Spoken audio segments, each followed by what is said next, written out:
మరల మంటిలో కలవవలయురా. తీసుకొని పోలేడు పూచిక పుల్లైనా ఇలా సంపాదన వదలవలయురా. మనిషిగా పుట్టినోడు మహాత్ముడైనా మరణ మంటిలో కలవవలయురా. తీసుకొని పోలేడు పూచిక పుల్లైనా ఇలా సంపాదన వదలవలయురా. దీపముండగానే చక్కబెట్టుకో, ప్రాణముండగానే నీవు ప్రభుని నమ్ముకో. దీపముండగానే చక్కబెట్టుకో, ప్రాణముండగానే నీవు ప్రభుని నమ్ముకో. మనిషిగా పుట్టినోడు మహాత్ముడైనా మరల మంటిలో కలవవలయురా. తీసుకొని పోలేడు పూచిక పుల్లైనా ఇలా సంపాదన వదలవలయురా. ఒకేసారి జన్మిస్తే రెండు సార్లు చావాలి, ఆరిపోని అగ్నిలో యుగ యుగాలు కాలాలి. ఒకేసారి జన్మిస్తే రెండు సార్లు చావాలి, ఆరిపోని అగ్నిలో యుగ యుగాలు కాలాలి. క్రీస్తులో పుట్టినోళ్ళు రెండవ మారు స్వర్గానికి ఆయనతో వారసులవుతారు. క్రీస్తులో పుట్టినోళ్ళు రెండవ మారు స్వర్గానికి ఆయనతో వారసులవుతారు. మనిషిగా పుట్టినోడు మహాత్ముడైనా మరల మంటిలో కలవవలయురా. తీసుకొని పోలేడు పూచిక పుల్లైనా ఇలా సంపాదన వదలవలయురా. జన్మనిచ్చిన వాడు యేసుక్రీస్తు దేవుడే, జన్మించక ముందే నిన్నెరిగిన నాదుడే. జన్మనిచ్చిన వాడు యేసుక్రీస్తు దేవుడే, జన్మించక ముందే నిన్నెరిగిన నాదుడే. ఆయనను నమ్మి పునర్జన్మ పొందితే ఈ జన్మకు నిజమైన అర్థముందిలే. ఆయనను నమ్మి పునర్జన్మ పొందితే ఈ జన్మకు నిజమైన అర్థముందిలే. మనిషిగా పుట్టినోడు మహాత్ముడైనా మరల మంటిలో కలవవలయురా. తీసుకొని పోలేడు పూచిక పుల్లైనా ఇలా సంపాదన వదలవలయురా. నీలో ఉన్న ఊపిరి కాలని భ్రమపడకు, చచ్చినాక ఏమవునో ఎవరికి తెలుసనకు. నీలో ఉన్న ఊపిరి కాలని భ్రమపడకు, చచ్చినాక ఏమవునో ఎవరికి తెలుసనకు. నీలోని ఆత్మకు స్వర్గము నరకము నిర్ణయించు సమయం ఇదే, కళ్ళు తెరుచుకో. నీలోని ఆత్మకు స్వర్గము నరకము నిర్ణయించు సమయం ఇదే, కళ్ళు తెరుచుకో. మనిషిగా పుట్టినోడు మహాత్ముడైనా మరల మంటిలో కలవవలయురా. తీసుకొని పోలేడు పూచిక పుల్లైనా ఇలా సంపాదన వదలవలయురా. మనిషిగా పుట్టినోడు మహాత్ముడైనా మరల మంటిలో కలవవలయురా. తీసుకొని పోలేడు పూచిక పుల్లైనా ఇలా సంపాదన వదలవలయురా. దీపముండగానే ఇల్లు చక్కబెట్టుకో, ప్రాణముండగానే నీవు ప్రభుని నమ్ముకో. దీపముండగానే ఇల్లు చక్కబెట్టుకో, ప్రాణముండగానే నీవు ప్రభుని నమ్ముకో. మనిషిగా పుట్టినోడు మహాత్ముడైనా మరల మంటిలో కలవవలయురా. తీసుకొని పోలేడు పుచ్చిక పుల్లైనా ఇలా సంపాదన వదలవలయురా. మనిషిగా పుట్టినోడు మహాత్ముడైనా మరల మంటిలో కలవలయురా. తీసుకొని పోలేడు పుచ్చిక పుల్లైనా ఇలా సంపాదన వదలవలయురా.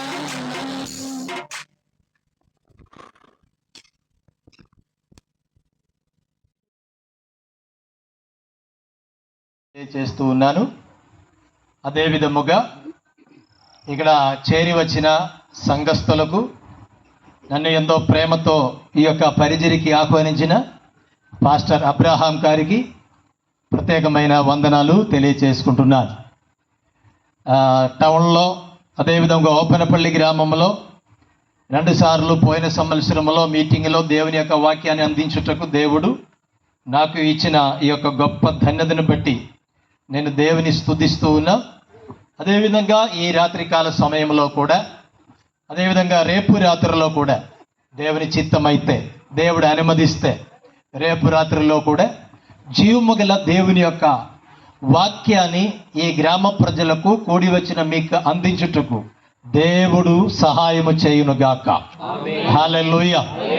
ప్రత్యేకంగా ఎంతో శ్రమపడి ఈ గ్రామ ప్రజల కొరకు పాస్టర్ గారు చేస్తున్న ఈ యొక్క పరిచర్ని దేవుడు ఘనపరిచి రాబోయే దినాలలో సంఘం విస్తరించేటట్టు దేవుడు చేయునుగాక. ప్రత్యేకంగా ప్రపంచవ్యాప్తంగా దేవుని యొక్క సువార్తలు ఈ సమయాల్లో ప్రకటిస్తున్న ఒక సమయం, వేసవి కాలం. ప్రత్యేకంగా ఆంధ్ర రాష్ట్రంలో కానీ, తెలంగాణ రాష్ట్రంలో కానీ, మన భారతదేశంలో నలుమూలలో గ్రామాలు పట్టణాలని తేడా లేకుండా అనేక స్థలాలలో దేవ సేవకులు భారముతో చిన్న కూడిక పెద్ద కూడిక ఇలా వాళ్ళ యొక్క స్తోమతను బట్టి పరిస్థితిని బట్టి దేవుని యొక్క సువార్తను అందిస్తూ వస్తున్నారు.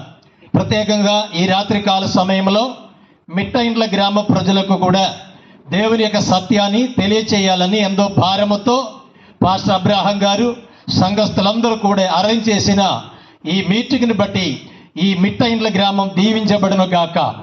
దేవుని చేత ఏర్పరచబడిన వారం మేము, ఆయన సేవకి పిలువబడిన వారం మేము కనుక మేము అడుగుపెట్టే ప్రతి ఒక్క గ్రామం, మేము అడుగుపెట్టే ప్రతి ఒక్క కుటుంబాన్ని దేవుడు దీవిస్తామని మాట ఇచ్చారు. కనుక అబ్రహాం పాస్టర్ గారిని దేవుడు ఊరికే ఇక్కడికి రప్పించలేదు, ఆయన సొంత ఇష్ట ప్రకారం ఇక్కడికి రాలేదు. దేవాది దేవుని యొక్క అనాది సంకల్ప ప్రకారము దైవ సేవకులు ఈ గ్రామంలో అడుగుపెట్టడము ఈ గ్రామానికి ఒక గొప్ప ఆశీర్వాదం. ప్రత్యేకంగా ఈ శబ్ద పరిధిలో ఉండి దేవుని యొక్క వర్తమానం వింటున్న మీకందరికీ కూడా ఈ యొక్క సంఘం, ఈ యొక్క చర్చ్ ఇక్కడ ఇలా ఈ వీధిలో కూడి దేవుని బిడ్డలు పాటలు పాడి ఆరాధించడం, స్తుతించడం, ప్రార్థించడం నిశ్చయముగా ఈ గ్రామానికి ఒక గొప్ప ఆశీర్వాదకరంగా దేవుడు మార్చునుగాక. మీ యొక్క పనుల్ని, మీరు మేపుతున్న గొర్రెల్ని, మందల్ని, మీరు చేస్తున్న వ్యవసాయం, మీరు చేస్తున్న కూలి పని అయినా సరే, జాబ్ చేసే వాళ్ళైనా సరే, అన్ని విషయాల్లో కూడా నా యేసయ్య మిమ్మల్ని బహుగా దీవించబోతూ ఉన్నాడు. కనుక ఈ రాత్రికాల సమయంలో ఒకవేళ మీకు సాధ్యమైతే దయచేసి మీకు ఏర్పాటు చేసిన ఈ యొక్క పట్టపైకి వచ్చి కూర్చొని ప్రశాంతంగా దేవుని యొక్క వాక్యం వినాలని ప్రభు పేరట మిమ్మల్ని ఎంతో ప్రేమతో ఆహ్వానిస్తూ ఉన్నాం. ఒకవేళ మీరు దూరంలో కూర్చొని కూడా దేవుని యొక్క వాక్యం ఆలోచన వినేటట్టు ఉండే, మీరు ప్రశాంతంగా ఎలాంటి డిస్టర్బెన్స్ లేకుండా దేవుని యొక్క వాక్యం వింటే ఈ రాత్రి కాలము దేవాది దేవుడు నిన్ను ఆశీర్వదించబోతూ ఉన్నాడు. ప్రియమైన దేవుని బిడ్డలారా, మేమెందుకు ఈ కార్యాన్ని చేస్తూ ఉన్నాం? మా యేసయ్య యొక్క ప్రణాళిక ఇది. ప్రత్యేకంగా ఈ మిట్ట ఇండ్ల గ్రామంలో పాస్టర్ అబ్రహాం గారు ఎందుకు వచ్చారు, ఎందుకు ఈ రాత్రి కాలం, రేపు రాత్రుల్లో ఎందుకు ఈ యొక్క వీధిలో ఈ కూడిక పెట్టి ఎందుకు మేము యేసయ్యని గురించి ప్రకటిస్తున్నామంటే, పరిశుద్ధ గ్రంథమైన బైబిల్లో ఒక మాట ఉంది, మీరు సర్వలోకమునకు వెళ్ళి సర్వ సృష్టికి సువార్తను ప్రకటించుడి. అంటే యేసయ్య చెప్పిన మాట, మీరు సర్వలోకానికి వెళ్ళి సకల జనులకు నన్ను గురించి ప్రకటించండి. నమ్మి బాప్తిసం పొందిన వారు రక్షణ పొందుతారు, నమ్మని వానికి శిక్ష విధింపబడును.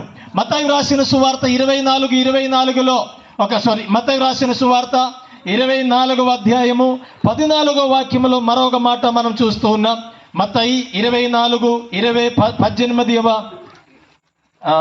వాక్యం చూడండి ఒకసారి చదువు. 14వ వాక్యం. మరియు ఈ రాజ్య సువార్త సకల జనులకు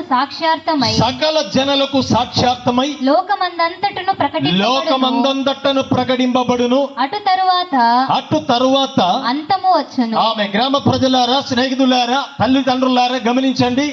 మేము ఎందుకు ఈ యొక్క వీధిలో కూర్చొని, పైన చర్చ్ ఉన్నప్పటికీ కూడా ఈ వీధిలో ఈ పట్ట వేసుకొని ఈ సిస్టమ్ అంతా మోసుకొని వచ్చి మేము ఎందుకు పాటలు పాడి ఆరాధిస్తున్నాం, దేవుని యొక్క వాక్యాన్ని మీకు అందిస్తున్నామంటే ఇది దేవుని యొక్క గొప్ప ప్రణాళిక. ఎందుకంటే ఈ లోకానికి అందం సంభవించే ముందు దేవుని గురించిన సువార్త, నిజమైన దేవుడు ఎవరో ఆయన గురించిన సువార్త సకల జనులకు సాక్ష్యార్థముగా ప్రకటింపబడాలనేది దేవుని యొక్క అనాది సంకల్పం. ఆ సంకల్పంలో ఒక భాగంగా ఈ మిట్టైండ్ల గ్రామంలో కూడా ఈ రాత్రికాల సమయంలో దేవుని యొక్క సువార్తను ప్రకటించడానికి ఆయన ఇష్టపడ్డాడు. దేవునికి స్తోత్రం. ప్రత్యేకంగా ఈ రాత్రికాల సమయంలో కొన్ని మాటలు పరిశుద్ధ గ్రంథములో నుండి మనము ధ్యానించుకుందాం. అది మీకు మీ యొక్క తరాలకు కూడా ఒక గొప్ప ఆశీర్వాదకరంగా ఉండును గనక అందరూ కూడా శ్రద్ధగా దేవుని యొక్క వాక్యాన్ని వినాలని ప్రభు పేరట మనవి చేసుకుంటున్నాం. ఈ రాత్రికాల సమయంలో యేసయ్యను నమ్మిన ఎడల, లేదంటే యేసయ్యను నమ్మితే ఒక వ్యక్తికి ఏ ఆశీర్వాదాలు, ఏ మేలు కలుగుతుంది అనే విషయాన్ని గురించి ఈ రాత్రికాలం మొదటి రాత్రిలో మీకు చెప్పాలని నేను ఆశపడుతున్నాను. దేవుని చిత్తం అయితే రేపు యేసుక్రీస్తు యొక్క 2వ రాకడను గురించి మాట్లాడాలని ఆశపడుతూ ఉన్నాం. ప్రత్యేకంగా ఈ రాత్రికాల సమయంలో మేము ఎందుకు యేసుక్రీస్తుని గురించి ప్రకటిస్తున్నాం, యేసయ్యని నమ్మండి అని ఎందుకు ప్రకటిస్తూ ఉన్నాం అంటే మాకు ప్రత్యేకంగా వేరే పని పాటు లేకపోవడం వలన కాదు, ఆ యొక్క కార్యములో ఉంటున్న గొప్ప ఆ రహస్యం, ఆశీర్వాదాలు ఈ రాత్రి కాలంలో ఈ గ్రామ ప్రజలకు తెలియచేయాలని దేవుని యొక్క నడిపింపుని బట్టి ఈ విషయాన్ని ఎన్నుకొని మీతో మాట్లాడుతున్నాం. యేసయ్యను నమ్మిన వారికి కలిగే మేలులు, ఆ విషయాన్ని మీకు చెప్పే ముందు యేసయ్య ఎవరు అనే 2 మాటలు మీకు చెప్పి విషయానికి వెళ్దాం. యేసయ్య అంటే ఎవరు? ఆయన నిజమైన దేవుని ప్రత్యక్షత, ఆయన నిజమైన దేవుడు. దేవునికి స్తోత్రం. చాలా మంది పొరపాటున ఏమనుకుంటున్నారంటే యేసయ్య అంటే క్రైస్తవుల దేవుడు, యేసయ్య అంటే అమెరికా దేశానికి చెందిన వారే ఆ దేవుడు, యేసు అంటే తక్కువ కులస్తుల దేవుడు, యేసు అంటే ఏదో ఒక మతానికి చెందిన ఒక మత స్థాపకుడు. ఇలా రకరకాల అభిప్రాయాలు సమాజంలో మనము వినవచ్చు, చూడవచ్చు. అయితే ప్రియమైన దేవుని బిడ్డలారా, యేసుక్రీస్తు ఏదైనా కులానికో, ఏదైనా మతానికో, ఏదైనా దేశానికో, ఏదైనా ఒక భాష మాట్లాడే వారికో పరిమితమైన దేవుడు కానే కాదు. ఈ రాత్రి కాలంలో యేసుక్రీస్తు ఆయన అందరికీ దేవుడై ఉన్నాడనే సత్యము ఈ మిట్టైండ్ల గ్రామ ప్రజలకు మేము తెలియచేస్తూ ఉన్నాం. ఎందుకంటే అపోస్తలుల కార్యములు 10:34 వ్రాయబడింది, యేసుక్రీస్తు అందరికీ ప్రభు అయి ఉన్నాడు అని. కాబట్టి భాష, ఆమె పండిత, పామర, కుబేర, కుచేల వ్యత్యాసము లేకుండా ప్రతి జాతి వారికి ఆయనే దేవుడు. పరిశుద్ధ గ్రంథములో చూడండి, యోహాను రాసిన సువార్త 1వ అధ్యాయములో 18వ వాక్యములో వ్రాయబడిన మాటను ఒకసారి చదువుదామండి. ఎవడును ఎప్పుడైనను దేవుని చూడలేదు, తండ్రి రొమ్ముననున్న అద్వితీయ కుమారుడే ఆయనను బయలుపరచెను. యేసుక్రీస్తు ఎవరు అంటే నిజ దేవుని యొక్క ప్రత్యక్షత. ప్రియమైన దేవుని బిడ్డలారా, ఎవడును ఎప్పుడను దేవుని డైరెక్ట్ గా చూడలేదంట. అయితే తండ్రి రొమ్ముననున్న ఆ దేవాది దేవుడే మానవుడుగా, దేవుడు ఎలాంటి వాడు అని ప్రజలకు తెలియాలని ఆయన మానవుడుగా ప్రత్యక్షమయ్యాడు. కాబట్టి యేసు ఎవరు అంటే నిజ దేవుని యొక్క నిజ స్వరూపము, ప్రత్యక్షత.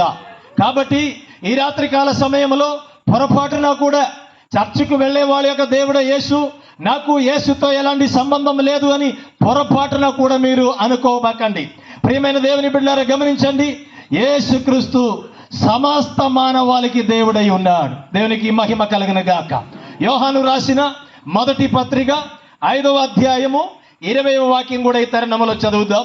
యోహాను రాసిన మొదటి పత్రిక 5వ అధ్యాయము 20వ వచనము, మనము సత్యవంతుడైన వానిని ఎరుగవలెనని దేవుని కుమారుడు వచ్చి మనకు వివేకము అనుగ్రహించి ఉన్నాడని ఎరుగుదుము.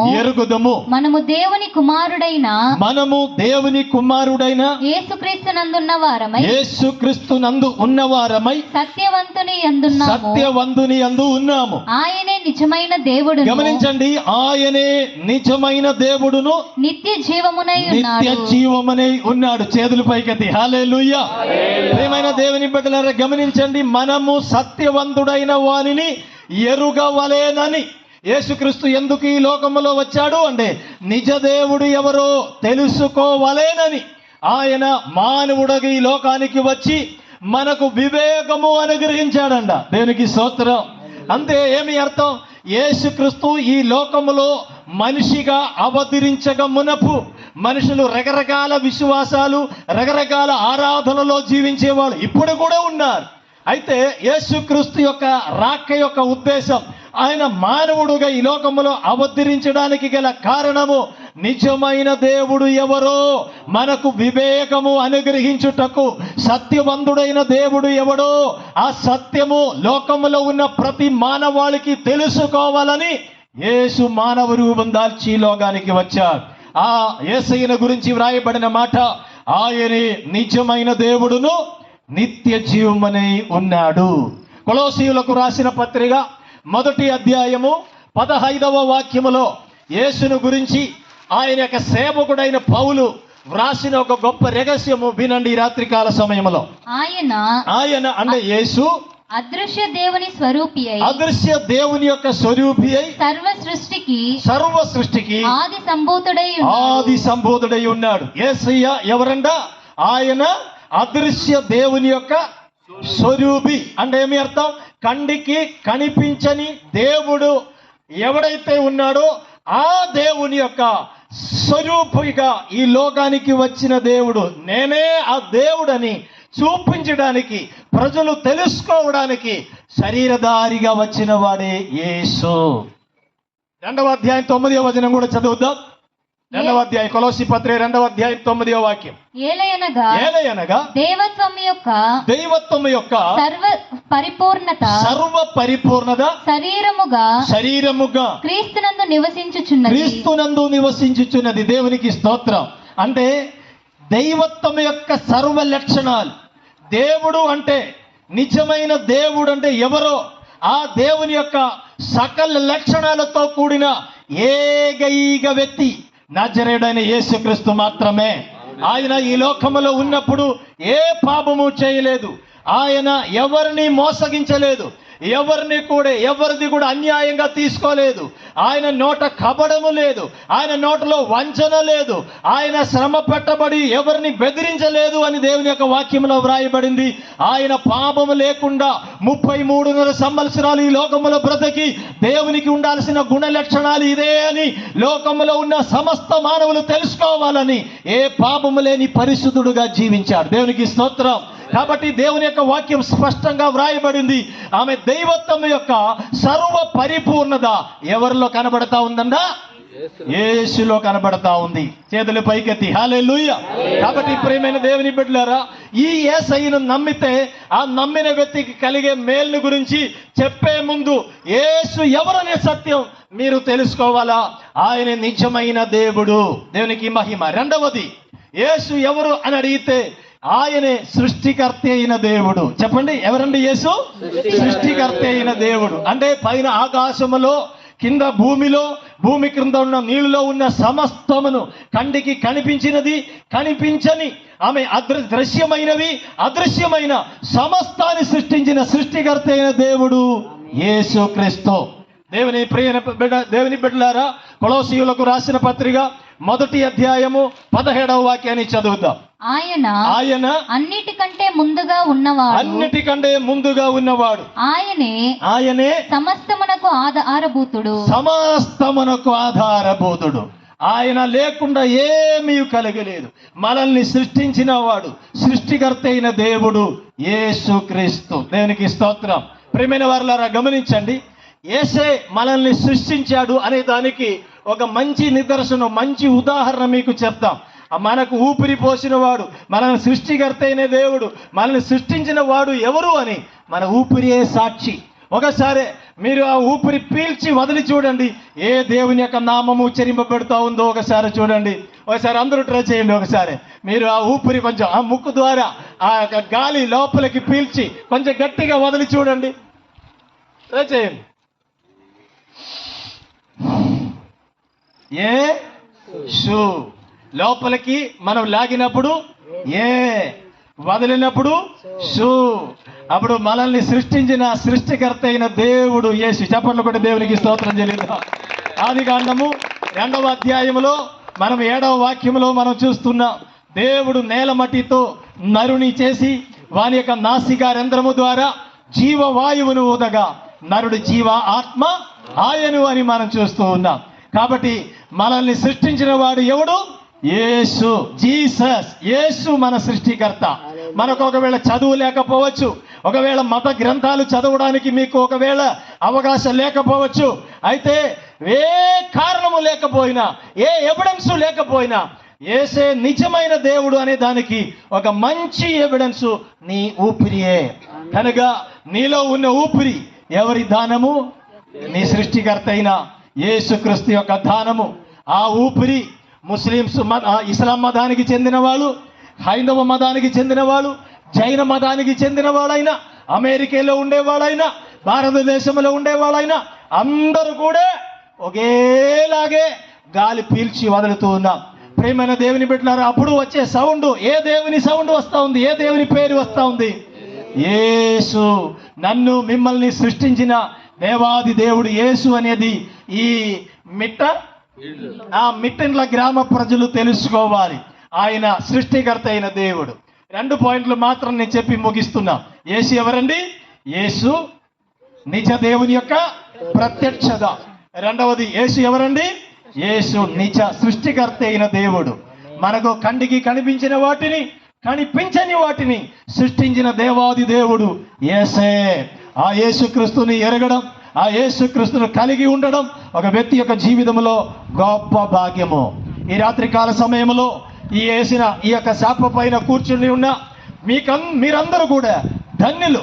ఎందుకంటే జీవితంలో ఒకప్పుడు యేసు అంటే ఎవరో తెలియని పరిస్థితిలో ఉండగా దేవ సేవకులు ఇక్కడికి వచ్చి మీకు ఈ జీవమగల దేవుని గురించి మీకు తెలియచేయడం వలన ఈ సృష్టికర్త అయిన దేవుని, నిజ దేవునికి విశ్వాసులుగా ఉండటకు దేవాది దేవుడు మిమ్మల్ని ఏర్పరచుకున్నారు.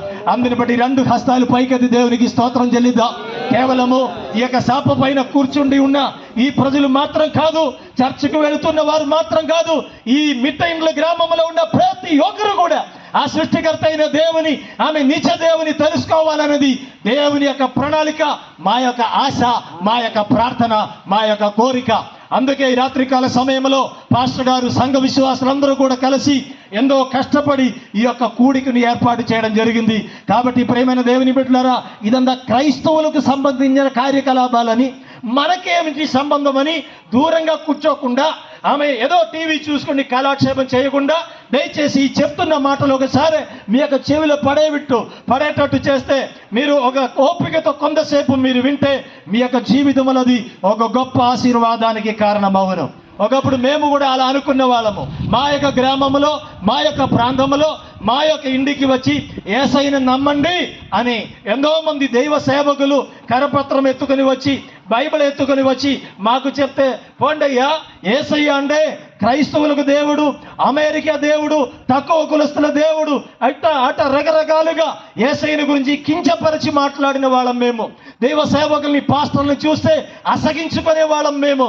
అయితే ఈ రాత్రి కాల సమయంలో ఆ యేసయ్యని అసగించిన మమ్మల్ని యేసే నిజమైన దేవుడని ప్రకటించే వ్యక్తులుగా మమ్మల్ని ఏర్పరచడానికి కారణం ఆయన యొక్క దయా సంకల్పం, మానవుల పట్ల ఆయనకున్న గొప్ప ప్రేమ. కాబట్టి ఈ రాత్రికాల సమయంలో మిట్లండ్ల గ్రామ ప్రజలారా గమనించండి, మిమ్మల్ని కూడా యేసు ప్రేమిస్తున్నాడు. యేసుక్రీస్తు మత స్థాపకుడు కాదు. యేసుక్రీస్తు నీకు ఊపిరి పోసిన దేవుడు, నీ సృష్టికర్త అయిన దేవుడు, నిన్ను కలుగ చేసిన దేవుడు గనుక, ఆయనే భూమి ఆకాశమునొక్క దేవుడు గనుక ఆయన యొద్దకు రండి, ఆయన మీకు విశ్రాంతిని ఇస్తాడు. దేవునికి స్తోత్రం. ఈ సృష్టికర్త అయిన దేవుని, ఈ నిజమైన దేవుని ఎరగడం, తెలుసుకోవడం వలన కలిగే దగ్గర 4 మేళ్ళ గురించి ఈ రాత్రికాల సమయంలో మీతో మాట్లాడాలని ఆశపడుతున్నాను. ఈ నమ్మిన వారికి కలిగే మేళ్ళు లేదా ఆశీర్వాదాలు, యేసుక్రీస్తుని కలిగి ఉండడం వలన వ్యక్తికి వచ్చే ఆశీర్వాదాలు. నంబర్ 1, పాపక్షమాపణ దొరుకుతుంది. ఏం దొరుకుతుంది? యేసుక్రీస్తుని నమ్మితే ఏం దొరుకుతుందండి? అంతేనా పాస్టర్? యేసయ్యని నమ్మితే ఇల్లు వస్తుందని, బండి వస్తుందని చెప్తారేమో అని అనుకున్నా. అయితే యేసయ్యని నమ్మితే పాపక్షమాపణ దొరుకుతుందా? ప్రియమైన దేవుని బిడ్డలారా, గమనించండి. ఒక వ్యక్తి పొందుకోవలసిన చాలా ముఖ్యమైన ఒక విషయం ఇది. దేనికి స్తోత్రం. మీరు ఎంత ఐశ్వర్యవంతులైనా, ఈ లోక ప్రకారంగా ఎంత ఆస్తి పాస్తులు కలిగిన వ్యక్తి అయినా, మీకు పాపక్షమాపణ లేదు అంటే మీకు అయ్యో అని బైబిల్లో వ్రాయబడింది, మీకు శ్రమ అని బైబిల్లో వ్రాయబడింది. ప్రియమైన దేవుని బిడ్డలారా, చూడండి, యేసుక్రీస్తు ఈ లోకానికి ఎందుకు వచ్చాడు? తిమోతికి రాసిన మొదటి పత్రిక 1వ అధ్యాయం 15వ వాక్యములో వ్రాయబడింది, పాపులను రక్షించుటకు క్రీస్తు యేసు లోకమునకు వచ్చెనని మాట నమ్మదగినదియు పూర్ణ అంగీకారమునకు యోగ్యమైనదియునై ఉన్నది అని వ్రాయబడింది. అప్పుడు యేసుక్రీస్తు నందు విశ్వసించే వారికి కలిగే మొట్టమొదటి మేలు ఏమిటి అంటే, ఆ వ్యక్తి యొక్క పాపములో నుండి దేవుడు వారిని విడిపిస్తాడు. మత్తయి రాసిన సువార్త 1వ అధ్యాయము 21వ వాక్యములో ఇలా వ్రాయబడింది, చదువుదాం. ఆమె ఒక కుమారుని కనును. ఆమె యేసుక్రీస్తు పుట్టగమనపు, యేసుక్రీస్తును గురించి, పుట్టబోయే యేసుక్రీస్తును గురించి దేవదూత చేత యోసేపుకు దేవుడు దేవదూత ప్రత్యక్షమై చెప్పిన మాట. యేసుక్రీస్తును కనిన స్త్రీ మరియ, ఆమె ఒక శిశువుని, ఆమె ఒక కుమారుని కనును. తన ప్రజలను వారి పాపములో నుండి ఆయనే రక్షించును గనుక ఆయనకు యేసు అని పేరు పెట్టాలి. దేనికి స్తోత్రం. పుట్టగమ్మునపు పేరు అందరూ కూడా చూడండి, పిల్లలు పుట్టిన తరువాత పేరు పెడతారు. అయితే బిడ్డ పుట్టగమ్మనపు పేరు పెట్టబడిన ఒక వ్యక్తి అంటే ఎవరు? యేసు. యేసు అని ఎందుకు పుట్టబోయే బిడ్డకి పేరు పెట్టాలి అని కూడా దేవదూత చెప్పారు. ఏమంటే ఆమె అర్థం, తన ప్రజలని వారి పాపములో నుండి పుట్టబోయే ఈ వ్యక్తి విడిపించబోతున్నాడు గనక రక్షకుడు అని అర్థం ఇచ్చే యేసు అని ఈ బిడ్డకి పేరు పెట్టాలని ముందుగానే యేసు పుట్టకమునపే పరలోకమా పేరు డిసైడ్ చేశాం. దేనికి స్తోత్రం. కాబట్టి ప్రియమైన దేవుని బిడ్డలారా, గమనించండి ఆ మాట. తన ప్రజలని వారి పాపములో నుండి ఆయనే విడిపించును. క్రైస్తవులని వారి పాపములో నుండి ఆయనే విడిపించునని వ్రాయబడలే. తన ప్రజలని అంటే ఏమి అర్థం? ఈ ప్రపంచంలో ఉన్న ప్రతి ఒక్కరు కూడా దేవుని ప్రజలు. చూడండి, మన ఆంధ్ర రాష్ట్రానికి ముఖ్యమంత్రి చంద్రబాబు నాయుడు గారు. అయితే ఆ చంద్రబాబు నాయుడు గారి యొక్క ప్రజలే మనమందరము. ఆయన మనకు ఒక నాయకుడుగా, ఒక ముఖ్యమంత్రిగా ఉన్నాం. ఆ యొక్క ప్రజల్లో, ఆంధ్ర ప్రజల్లో ముస్లిం మతానికి చెందిన వాళ్ళు ఉన్నారు, హిందూ మతానికి చెందిన వాళ్ళు ఉన్నారు, క్రైస్తవులు ఉన్నారు, యూదులు కూడా ఉన్నారు మన ఆంధ్రదేశంలో. ఈ ప్రజలందరూ ఏ కులానికి, మతానికి చెందిన వ్యక్తి అయినా ఈ ప్రజలందరూ ఎవరి ప్రజలే? చంద్రబాబు నాయుడు యొక్క ప్రజలే. అదేవిధంగా ఈ ప్రపంచంలో ఉన్న ప్రతి మానవులు, అమెరికా దేశానికి చెందిన వాళ్ళైనా, ఇంగ్లీషు మాట్లాడే వాళ్ళైనా, తెలుగు మాట్లాడే వాళ్ళైనా, కన్నడ భాష మాట్లాడే వాళ్ళైనా, మలయాళం మాట్లాడే వాళ్ళైనా, హిందీ మాట్లాడే వాళ్ళైనా, చైనా భాష మాట్లాడే వాళ్ళైనా, దగ్గర ప్రపంచ వ్యాప్తంగా 1652 భాషలు ఉన్నాయి. కాబట్టి మన భారతదేశంలోనే 1652 భాషలు, ప్రపంచ వ్యాప్తంగా దగ్గర 8,000 భాషలు మాట్లాడే వాళ్ళు ఉన్నారు. ఈ ప్రజలకందరికీ ఒకే ఒక దేవుడు, ఆయన నజరేయుడైన యేసు. కాబట్టి ఆ ప్రజలని, నా ప్రజలని వారి పాపములో నుండి రక్షించుటకు ఆయన పుడతాడు గనుక ఆయనకి ఏం పేరు పెట్టాలా? యేసు అని పేరు పెట్టాలని ముందుగానే డిసైడ్ అయింది. కాబట్టి ప్రియమైన దేవుని బిడ్డలారా, యేసు అనే పేరుకి ఏమి అర్థము? రక్షకుడు. దేనిలోంచి రక్షించేవాడు? పాపములోంచి రక్షించేవాడు. ఎందుకు పాపక్షమాపణ పొందాలి? యేసుక్రీస్తును నమ్మితే మీకు కలిగే మేల్లో మొట్టమొదటిది పాపక్షమాపణ అని నేను ఎందుకు చెప్పాను? వేరే ఎన్నో కార్యాలు చెప్పవచ్చు. యేసయ్యను నమ్మినప్పుడు నాకు కారు వచ్చింది, బండి వచ్చింది, ఇల్లు వచ్చింది, స్వస్థత వచ్చింది, ఈయన ఎన్నెన్నో కార్యాలు చెప్పవచ్చు. అదంతా యేసయ్య ఇస్తాడు, లేదని చెప్పలే. అయితే ప్రియమైన దేవుని బిడ్డలారా గమనించండి, గ్రామ ప్రజలారా గమనించండి, యేసుక్రీస్తును నమ్మాల్సిన మొట్టమొదటి కారణం ఏమిటంటే మన యొక్క జన్మ కర్మ పాపములోండి మనం విడుదల పొందాలి. హల్లెలూయా. ఈ జన్మ కర్మ పాపములోండి మనల్ని విడిపించేవాడు యేసుక్రీస్తు ఒకడు మాత్రమే అనేది మిటింగ్ల గ్రామ ప్రజలు తెలుసుకోవాలి. చూడండి, ఎందుకు మనము పాపక్షమాపణ పొందాలో తెలుసుకుందాం. చూడండి, పాపక్షమాపణ లేకుండా మనము దేవుని దగ్గరికి వెళ్ళలేము. దేనికి స్తోత్రం. చాలా మందిని అడిగితే పరలోకం పోవాలని ఎంతమంది ఆశపడుతున్నారు అని చేతులు ఎత్తమంటే అందరూ చేతులు ఎత్తేస్తారు. ఎవరికి నరకానికి వెళ్ళడానికి ఇష్టం ఉండదు. అందరూ పరలోకం వెళ్ళాలని ఆశపడేవాడు. పరలోకం అంటారు, స్వర్గం అంటారు, వైకుంఠం అంటారు, రెగ్యులర్ హెవెన్ అని ఇంగ్లీష్లో అంటారు. అప్పుడు ఈ హెవెన్ లేదంటే పరలోకానికి వెళ్ళాలంటే మనకు ఏం కావాలంట? పాపక్షమాపణ కావాలి. పాపక్షమాపణ పొందని వ్యక్తులు, తన యొక్క పాపములోని విడుదల ఎవరికైతే లేదో వారు ఎవరు కూడా మరణం తర్వాత ఎక్కడికి వెళ్ళలేరు, పరలోక రాజ్యానికి వెళ్ళలేరు. యోహాను రాసిన సువార్త చూడండి, 8వ అధ్యాయం 21వ వాక్యాన్ని చదువుదాం. యేసు చెప్పిన మాట చూడండి. యోహాను రాసిన సువార్త 8వ అధ్యాయము 21వ వచనం. మరి ఒకప్పుడు ఆయన నేను వెళ్ళిపోవచ్చున్నాను, మీరు నన్ను వెదకుదురు గాని మీ పాపములోనే ఉండి చనిపోవుదురు. నేను వెళ్ళే చోటకి మీరు రాలేరని వారితో చెప్పను. అప్పుడు పాపములోనే ఉండి ఒక వ్యక్తి చనిపోయే పరిస్థితి వస్తే యేసయ్య చెప్తున్నాడు, నేను వెళ్ళే పరలోక రాజ్యానికి ఆ వ్యక్తికి రావడానికి సాధ్యమే కాదు అని యేసయ్య స్పష్టంగా తెలియజేశాడు. కనుక మనల్ని పరలోక రాజ్యానికి దేవుడు తీసుకువెళ్ళాలంటే, చనిపోయిన తర్వాత మన ఆత్మ మోక్ష ప్రాప్తి పొందాలంటే, వైకుంఠములో చేరాలంటే, స్వర్గములో పోయి చేరాలంటే, దేవుని రాజ్యములో పోయి చేరాలంటే, పరలోకములో పోయి చేరాలంటే మనకు కావలసిన మొట్టమొదటి అర్హత పాపక్షమాపణ లేదా రక్షణ మనము పొందుకోవాలి. దేనికి స్తోత్రం. ఈ పాపక్షమాపణ పొందలేదు అంటే మనము పరలోక రాజ్యానికి వెళ్ళలేం చనిపోయిన తర్వాత. రెండవదిగా పాపక్షమాపణ ఎందుకు పొందాలి అంటే, రెండవ పాయింట్, పాపులు చేసే ప్రార్థన దేవుడు వినడు. యోహాను రాసిన సువార్త 9వ అధ్యాయం 31వ వాక్యాన్ని చదువుదాం. యోహాను సువార్త 9:31.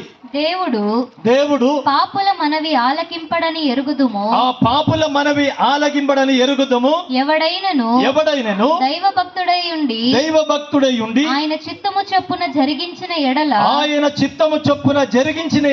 ఆయన వాని మనవి ఆలకించును. దేవునికి స్తోత్రం. వాక్యములో వ్రాయబడింది, దేవుడు పాపుల యొక్క ప్రార్థన ఆలకించడు. దేనికి స్తోత్రం. మనము కడుపు నొప్పి వస్తే, సమస్యలు వస్తే, అప్పు బాధల్లో, ఇబ్బందుల్లో, అవసరతలో దేవా నాకు సహాయం చేయి, నన్ను రక్షించు, నన్ను విడిపించు, నన్ను స్వస్థపరచు, నన్ను ఈ యొక్క అప్పు సమస్యలోంచి రక్షించు, విడిపించు అని చెప్పి నా పిల్లల్ని ఆశీర్వదించు, నా పిల్లలకు బాగా మంచి చదువు రావాలా, చదివిన పిల్లలకు మంచి ఉద్యోగం రావాలా, నా పాడి పంటలంతా కూడా బాగుండాలా, నన్ను ఆశీర్వదించు ప్రభువా, యేసయ్యా, దేవా, లేదంటే మీకు తెలిసిన దేవుడు ఏదైనా పర్వాలే, ఆ దేవునితో మీరు ప్రార్థించేవాళ్ళం. అయితే ప్రియమైన వారులారా, మీరు ఈ భూమిలో నుండి చేస్తున్న ప్రార్థన దేవుడు అంగీకరించి మిమ్మల్ని ఆశీర్వదించాలంటే మీలో ఏముండకూడదు, పాపం ఉండకూడదు. పాపులు చేసే ప్రార్థన దేవుడు ఆలకించడని దేవుని యొక్క వాక్యంలో స్పష్టంగా వ్రాయబడింది. నాకు జిలేబీ అంటే చాలా ఇష్టం, లేదంటే లడ్డు అంటే మనకు చాలా ఇష్టం. అయితే కుష్ఠరోగి అయిన వ్యక్తి పుండుతో నిండిన చేతితో, చీము కారుతున్న చేయితో మీకు లడ్డు ఇస్తే తింటారా, తీసుకుంటారా? లడ్డు అంటే ఇష్టం కదా, మళ్ళీ ఎందుకు తీసుకోరు?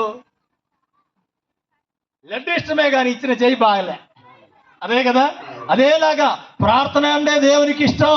అయితే ప్రార్థించే వ్యక్తి ఎలాంటి వాడని దేవుడు ప్రార్థన ఆలకించే ముందు చూస్తాడు. కాబట్టి ఈ భూమి పైన నీవు కూర్చొని నిలబడియో పడుకొనియో సాష్టాంగపడియో ఎట్లయినా మోకరించియో నీవు ప్రార్థించినప్పుడు ఆ ప్రార్థన దేవుడు ఆలకించి విని నిన్ను ఆశీర్వదించాలంటే నీలో పాపం ఉండకూడదు గనక మనకు పాప క్షమాపణ కావాలి. చేతులు పైకెత్తగలిగే చెప్పండి హల్లెలూయా. ఎందుకు మనము పాప క్షమాపణ పొందాలి అంటే 3వ పాయింట్, పాపులు మరణిస్తే నరకానికి వెళ్ళిపోతారు. ఎక్కడికి వెళ్ళిపోతారు? నరకానికి. పాపులు చనిపోతే ఆత్మ పరలోకానికి వెళ్ళరు. మళ్ళీ ఎక్కడికి వెళ్తారు అంటే నేరుగా ఎక్కడికి? అగ్ని ఆరని పురుగులు చావని నిత్య అగ్నిలోనికి ఆ ఆత్మ వెళ్ళిపోవాల్సిన పరిస్థితి వస్తుంది గనక యేసుక్రీస్తును నమ్మిన వారికి దేవుడిచ్చే మొట్టమొదటి మేలు ఏమిటంటే పాప క్షమాపణ. బైబిల్లో వ్రాయబడింది చూడండి. ఈ లోకములో చూడండి, వాక్యం చూద్దాం. యోబు గ్రంథం 24వ అధ్యాయం 19వ వచనం. పాపులు చనిపోతే ఎక్కడికి వెళ్ళిపోతారని స్పష్టంగా బైబిల్లో వ్రాయబడింది. యోబు గ్రంథము 24వ అధ్యాయం 19వ వాక్యం. అనావృష్టి చేతను ఉష్ణము చేతను మంచు నీళ్లు ఎగసిపోవునట్లు పాతాళము పాపము చేసిన వారిని ఏం చేస్తారంట? పట్టుకొనును. పాపం చేసిన ప్రతి ఒక్కరిని ఆ వ్యక్తి చనిపోయిన తర్వాత ఆ వ్యక్తిలో ఉండే ఆత్మను ఏం పట్టుకుంటుందంట? పాతాళం. தமிழ்ல ஒரு சொல் இருக்க, பாபி செல்லும் இடம் పాతాళం. ஒரு పഴమొഴి.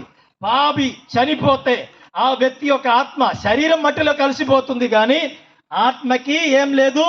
చావు లేదు. అది ఈ శరీరం విడిచిన తరువాత మోక్షం లేదా స్వర్గం లేదా నరకంలోనికి వెళ్ళాలి. కనుక ప్రియమైన దేవుని బిడ్డలారా, మనం చనిపోక ముందు మనము పాప క్షమాపణ పొందకుండా చనిపోతే ఆ వ్యక్తి యొక్క ఆత్మ నరకానికి వెళ్ళిపోతుంది. అందుకే బైబిల్లో రోమా పత్రిక 6వ అధ్యాయం 26వ వాక్యంలో వ్రాయబడింది, ఏలయనగా పాపము వలన వచ్చు జీతము మరణము అని వ్రాయబడింది. పాపం చేసిన వ్యక్తి మరణిస్తాడు అంటే ఏమి అర్థం? వ్యక్తికి నరకం, నిత్య నరకం. కాబట్టి ప్రియమైన దేవుని బిడ్డలారా, యేసుక్రీస్తునందు విశ్వసించే వారికి దేవుడిచ్చే మొట్టమొదటి ఆశీర్వాదం మేలు ఏమిటి అని అడిగితే పాప క్షమాపణ. ఒక వ్యక్తి తన జీవితంలో పొందుకోవలసిన చాలా ప్రాముఖ్యము గల ఒక విషయం ఇది, పాప క్షమాపణ. ప్రియమైన వారలారా గమనించండి, రోమా పత్రిక 3వ అధ్యాయం 23లో బైబిల్ సెలవిస్తా ఉంది, ఏ భేదమును లేదు, అందరూ పాపము చేసి దేవుడు అనుగ్రహించి మహిమను పొందలేకపోతున్నారు. మనిషిగా పుట్టిన ప్రతి ఒక్కరు, ఆడ మగ తేడా లేకుండా ప్రతి ఒక్కరు కూడా పాపులే అని బైబిల్లో వ్రాయబడింది. ఇంకా ప్రసంగి పుస్తకము 7వ అధ్యాయం 20లో కూడా వ్రాయబడింది, పాపము చేయకుండా మేలు చేయుచుండు నీతిమంతుడు ఈ భూమిపైన ఒక్కడు కూడా లేదు అని వ్రాయబడింది. కాబట్టి మనిషిగా పుట్టిన ఎవరైనా సరే వారిలో 2 రకాల పాపాలు ఉన్నాయి. ఒకటి జన్మ పాపము, రెండవది కర్మ పాపము. ఇది కేవలము క్రైస్తవులు చెప్పే కార్యం మాత్రం కాదు, హైందవ విశ్వాసం కూడా. అందుకే పుష్కరంలో స్నానం, గంగా నదిలో స్నానం. అందుకే రకరకాల పాప విముక్తి కోసం మనుషులు చెప్పు లేకుండా తీర్థయాత్రకి వెళ్ళడానికి కారణం, కాశీకి వెళ్ళడానికి కారణం, రకరకాల గుడులకు మనుషులు ఎందుకు వెళుతున్నారంటే వారి యొక్క జన్మ కర్మ పాపములో నుండి విడుదల పొంది దేవుని సంతోషపరచు నిమిత్తమై వాళ్ళు తీర్థయాత్రలు చేస్తూ ఉన్నారు. ఇంకా కొంతమంది కొన్ని ఏరియాలో మనిషినే బలిగా అర్పిస్తారు, కోడిని బలిగా అర్పిస్తారు, పొట్టల్ని బలిగా అర్పిస్తారు. ఎందుకంటే వాళ్ళకి తెలుసు పాపక్షమాపణ కావాలంటే రక్తం చిందించాలనేది, అది ధర్మశాస్త్రంలో వ్రాయబడిన సత్యం. కాబట్టి పాపక్షమాపణ కొరకు చూడండి, మనుషులు కొన్ని కోట్ల రూపాయలు ఖర్చు పెడుతూ ఉన్నారు. అయితే నీ యొక్క జీవితంలో నీవు సంపాదించిన ఆస్తి అమ్మి నీవు ఖర్చు చేసినా కూడా నీ యొక్క జన్మ కర్మ పాపములో నుండి విడుదల పొందడానికి సాధ్యం కాదు. నీ యొక్క జన్మ కర్మ పాపములో నుండి నిన్ను విడిపించేవాడు ఈ రాత్రిలో మేము ప్రకటిస్తున్న నజరేయుడైన యేసే. హల్లెలూయా. కాబట్టి మనము ఎక్కడికి వెళ్ళాల్సిన అవసరం లేదు. నీ ఉన్న చోటలో కూర్చొని యేసయ్యా, నేను ఒక పాపాత్మరాలు, నేను ఒక పాపాత్ముడు, నేను చేసిన పాపము నాకు క్షమించు ప్రభు అని, నా కొరకే నీవు కలువారి శిలువలో మరణించానని నమ్ముచున్నానని నీవు కూర్చున్న చోటలో ఆత్మార్థంగా మనపూర్వంగా నీ కళ్ళు మూసి దేవునితో యేసయ్యా అని ప్రార్థన చేస్తే ఆయన నీ యొక్క పాపాన్ని క్షమించడానికి ఇష్టపడుతూ ఉన్నా. దేవుని వాక్యములో వ్రాయబడింది, రోమాపత్రిక 10వ అధ్యాయం 13వ వాక్యములో ఆయన తనకు ఆ వాక్యం చదవండి. 10వ అధ్యాయం 13వ వాక్యం. ఎందుకనగా ప్రభువు నామమును బట్టి ప్రార్థన చేయువాడెవడో వాడు రక్షింపబడును. దేవునికి స్తోత్రం. రక్షింపబడును అంటే పాప క్షమాపణ పొందుతారు. దేవునికి స్తోత్రం. యేసుక్రీస్తు నామములో ఆమె ప్రార్థించే వారిని దేవుడు ఏం చేస్తాడు? రక్షిస్తాడు అని వ్రాయబడింది. దేవునికి మహిమ కలుగును గాక. కాబట్టి ప్రియమైన దేవుని బిడ్డలారా, అందుకే బైబిల్లో ఒక మాట వ్రాయబడింది, మరి ఎవని వలన రక్షణ? అపోస్తల కార్యములు 4వ అధ్యాయము 12వ వాక్యంలో వ్రాయబడిన మాట. మరి ఎవని వలనను రక్షణ కలుగదు, మరి ఎవని వలనను పాపక్షమాపణ కలుగదు, ఈ నామమునే అంటే యేసు నామమునే మనము రక్షణ పొందవలెను, మనము పాపక్షమాపణ పొందవలెను గాని ఆకాశము క్రింద మనుషులలో ఇయ్యబడిన మరి ఏ నామమున రక్షణ పొందలేము అని. పాపక్షమాపణ పొందలేము. హల్లెలూయా. మనము పాపక్షమాపణ పొందాలంటే, ఎందుకంటే నేను ఎందుకు అలా చెప్తున్నా, రక్షణ అంటే కొంతమందికి మనకు అర్థం అవుతుంది కానీ ఈ మిట్టెండ్ల గ్రామ ప్రజలకు కొంతమందికి అర్థం కాదు కదా. కాబట్టి రక్షణ అనే మాటకి అర్థం పాపక్షమాపణ. దేనికి స్తోత్రం. అది ఎవరి వలన మాత్రమే కలుగుతుందండ? యేసుక్రీస్తు వలన మాత్రమే.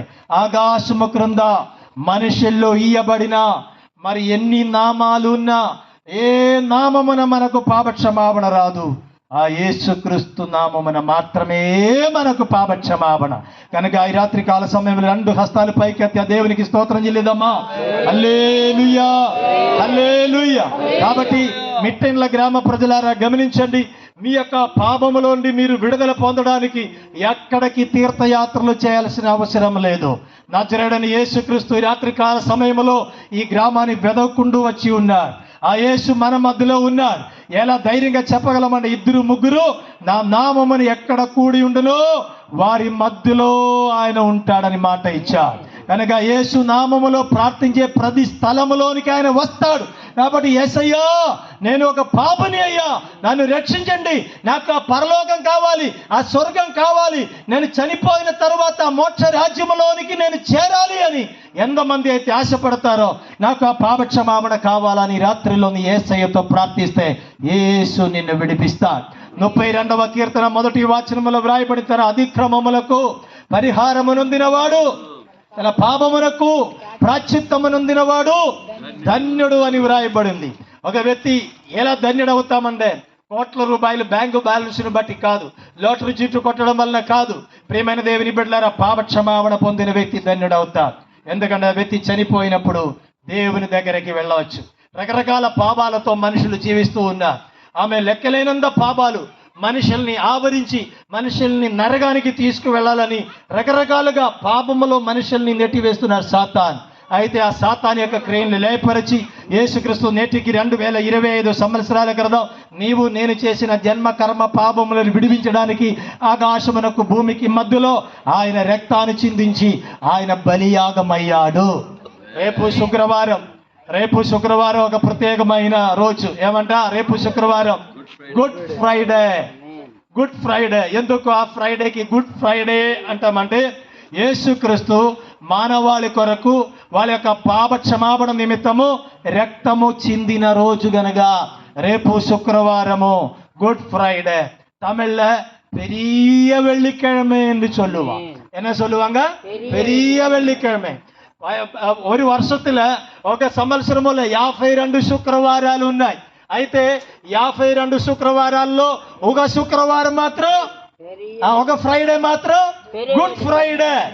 ஆமே, ஒரு வெள்ளிக்கிழமை மட்டும் பெரிய வெள்ளிக்கிழமை. எப்படி ஆச்சுன்னா, நம்முடைய பாவங்களுக்காக, நம்முடைய மீறுதலுக்காக நம்முடைய ஆண்டவராகிய இயேசு கிறிஸ்து மனுஷனுடைய உலகத்தினுடைய பாவத்தை சுமந்து தீர்த்த நாள்.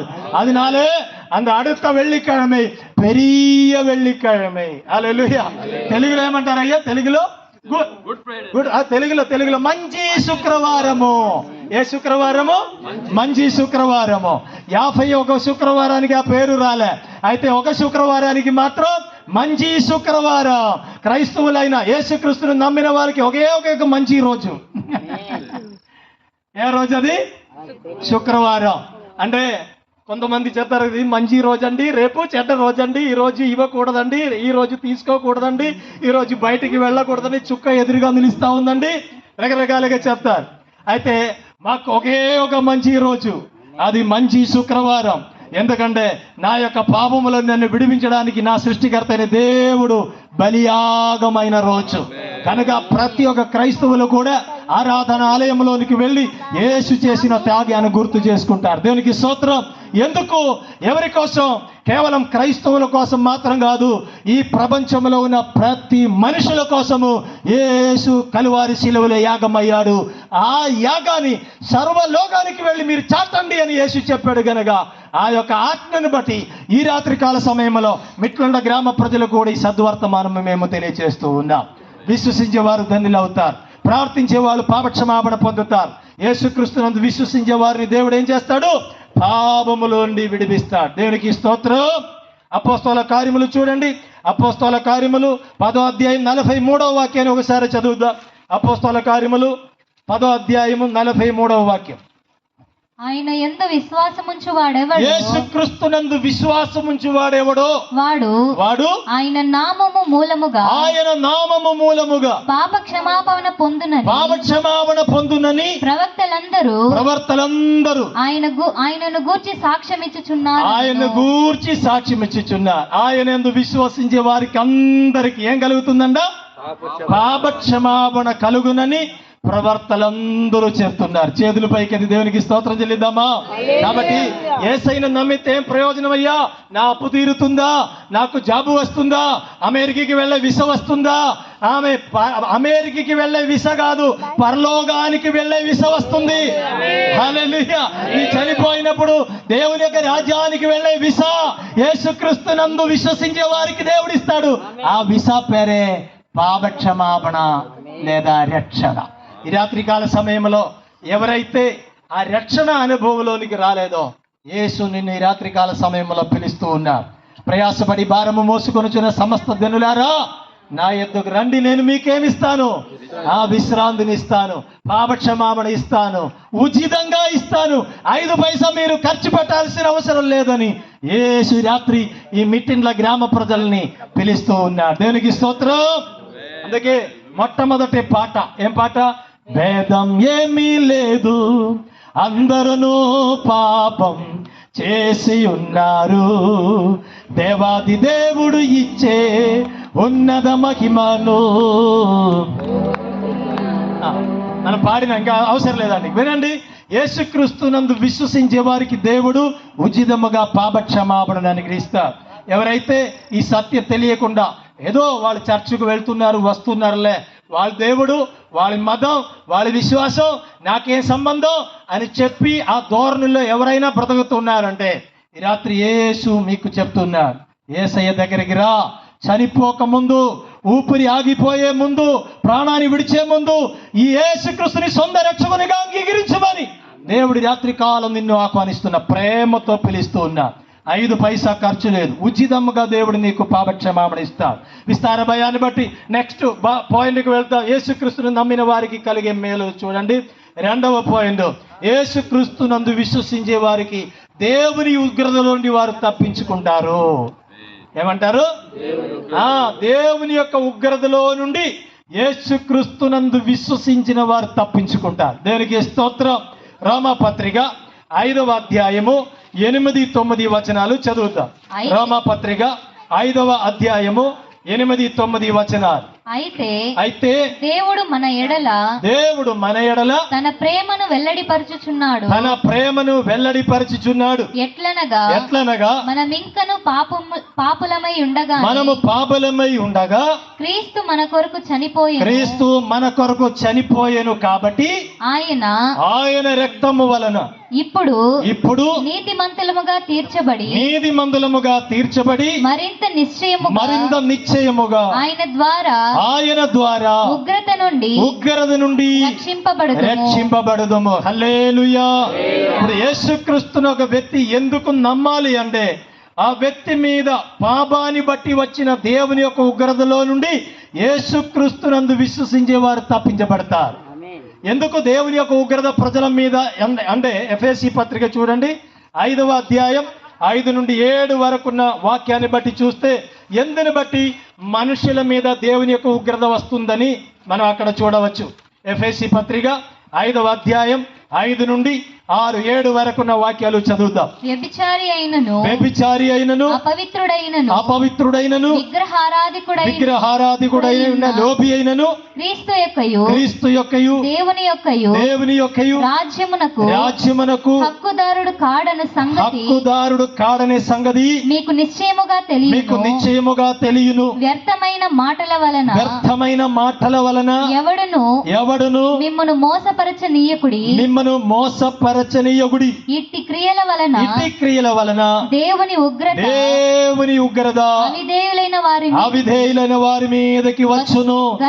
కనుక మీరు అట్టి వారితో పాలివారై ఉండకూడదు. అప్పుడు దేవుని యొక్క ఉగ్రత తెప్పించే కొన్ని కార్యాలు, కొన్ని పాపాల యొక్క జాబితా పట్టిగా ఇక్కడ వ్రాయబడింది. ఏమంటది? వ్యభిచారము, అపవిత్రత, విగ్రహారాధన అయినా అలాంటి పాపాల వలన దేవుని యొక్క ఉగ్రత మానవాళి మీదకి వస్తుందంట. దేవునికి స్తోత్రం. కాబట్టి ఇలాంటి పాపములో జీవిస్తున్న ప్రజలని ఆమె రక్షించాలని దేవుని యొక్క దయా సంకల్పం. ఆ ఉగ్రత మన మీద నుండి తొలగిపోవాలంటే, మరొక మాటలో చెప్పాలంటే, దొంగతనం, నరహత్య, ఇక రకరకాల పాపాలు, అబద్ధములాడడం, ఇలాంటి బయటికి చెప్పదగిన పాపాలు, చెప్పకూడని అనేక రహస్య పాపాలతో ఈ దినాల్లో మనుషులు జీవిస్తూ ఉన్నారు. గమనించండి మిట్ట ఇండ్ల గ్రామ ప్రజలారా, మీరు చేస్తున్న తప్పుని బట్టి దేవుని ఉగ్రత మీ మీద నిలుస్తా ఉంది. హల్లెలూయా. కాబట్టి మీరు చేసిన తప్పుని బట్టి దేవుని ఉగ్రత మీరు తొలగించుకోవాలంటే అది ఎట్ల యొక్క రక్తం వలనయో, కోడి రక్తం వలనయో, పొట్టాల యొక్క రక్తం వలనయో సాధ్యం కాదు. అది 2025 సంవత్సరాల క్రితం కలువారి శిలువలో యేసు చిందిన రక్తము వలనే సాధ్యమయ్యేది. ఆ యొక్క సత్యాన్ని ఎవరైతే అంగీకరించి యేసయ్యను నమ్ముతారో వారి మీద నుండి వారు చేసిన పాపాన్ని బట్టి దేవునికి ఉండే ఉగ్రత తొలగిపోతా. చప్పట్లు కూడా దేవునికి స్తోత్రం చెల్లిద్దాం. హల్లెలూయా. దేవుని యొక్క ఉగ్రతను తొలగిపోవాలంటే మనము యేసయ్యను నమ్మాలి. అది 2వ మేలు. చూడండి, మనకు గ్రామ ప్రజలకు ఒక సత్యం తెలుసు. గంగమ్మ జాతర వచ్చినప్పుడు కొన్ని గ్రామాల్లో పొట్టేళ్ళు నరుకుతారు కదా, పొట్టేళ్ళు నరికి ఆ యొక్క పొట్టేళ్ళ యొక్క రక్తము గ్రామం యొక్క పొలిమేరలో చల్లుతారు పెద్దలు. ఎందుకో చెప్పండి? ఎందుకు పొట్టేళ్ళు నరికి ఆ పొట్టేళ్ళ యొక్క రక్తము గ్రామ పొలిమేరలో ఎందుకు చల్లుతారు? గ్రామ ప్రజలు చేసిన తప్పును బట్టి దేవుని కోపము ఈ యొక్క గ్రామం మీద ఉండే అది తొలగిపోవాలని రక్తాన్ని ప్రోక్షిస్తారు. అప్పుడు ప్రజలకు తెలుసు, మేము పాపులము, మేము చేసిన తప్పుని బట్టి దేవుని యొక్క కోపం మా మీద ఉంది. అందుని బట్టి ఆ పాపాన్ని, ఆ యొక్క కోపాన్ని, ఆ దేవుని యొక్క ఉగ్రతని చల్లార్చడానికే గంగమ్మ పండగ సందర్భంలో ప్రజలు తెలిసియో తెలియగో ఇలాంటి కార్యాలు చేస్తూ వస్తూ ఉన్నారు. ప్రియమైన దేవుని బిడ్డలారా గమనించండి. అయితే ఒక మాట నేను చెప్తాను. ఎట్ల యొక్కయో మేకల యొక్క రక్తము ద్వారా మనకు పాప క్షమాపణ రాదు. దేవుడే రక్తం చిందాలి. అలా రక్తం చిందిన ఏకైక దేవుడు యేసుక్రీస్తు మాత్రమే. దేవునికి మీరు చేసిన పాపాన్ని బట్టి మీ మీద ఉన్న దేవుని ఉగ్రత తొలగిపోవాలంటే ఎట్ల యొక్క రక్తం కాదు, కోడి రక్తం కాదు, యేసయ్యే దానికి పరిహారి. హల్లెలూయా. కాబట్టి ఈ రాత్రికాల సమయం మీరు చేసిన తప్పుని బట్టి దేవునికి మీ మీద ఉన్న ఉగ్రత మీరు తొలగించుకోవాలని అనుకుంటే యేసు దగ్గరికి రావాలి. యేసును నమ్మితే ఆ దేవుని యొక్క ఉగ్రత మీ మీద నుండి తొలగించిపోతుంది. 3వ పాయింట్, యేసుక్రీస్తును నమ్మిన వారికి కలిగే 3వ మేలు, దేవుని యొక్క తీర్పులో నుండి తప్పించుకుంటారు. ఎక్కడి నుంచి తప్పించుకుంటారు? దేవుని యొక్క తీర్పులో నుండి తప్పించుకుంటారు. హెబ్రీ పత్రిక 9వ అధ్యాయము 27వ వాక్యములో వ్రాయబడింది, మనుషులు ఒక్కసారే మృతి పొందవలేనని నియమింపబడెను. ఆ తరువాత తీర్పు జరుగునంట. మనుషులు ఒక్కసారే మృతి పొందాలా, చనిపోవాలని దేవుడు నిర్ణయించాడు. ఆ చనిపోయిన తర్వాత ఏముందంట? తీర్పు ఉందంట. ఏం తీర్పు? న్యాయ తీర్పు. ప్రతి మనుషులకు దేవుడు న్యాయం తీరుస్తాడు. ప్రతి మనిషిని దేవుడు లెక్క అడుగుతాడు. ఈ భూమి మీద పుట్టినది మొదలుకొని నీ ప్రాణాన్ని విడిచే వరకు చేసిన ఏటు జట్టు ప్రతి కార్యానికి దేవుడు నిన్ను ఆయన యొక్క సింహాసనం ఎదుట నిలబెట్టి నిన్ను లెక్క అడుగుతారు. ఆ యొక్క తీర్పులో నీవు తప్పించబడాలంటే, నీకు శిక్ష పడకుండా నీవు తప్పించాలంటే యేసయ్య నీకు దిక్కు, యేసయ్య నీకు మార్గం. ఆయన విశ్వసించే వారు తీర్పులో నుండి విడిపించబడతారు. 2 కొరింథీ 5వ అధ్యాయము 10వ వచనములో వ్రాయబడిన మాట చదవండి. ఎందుకనగా తాను జరిగించిన క్రియల చొప్పున అవి మంచివైనను సరే చెడ్డవైనను సరే దేహముతో జరిగించిన శరీరములో ఉన్నప్పుడు నీ చేసిన వాటి ఫలమును ప్రతి వాడును పొందునట్లు మనమందరము క్రీస్తు న్యాయపీఠం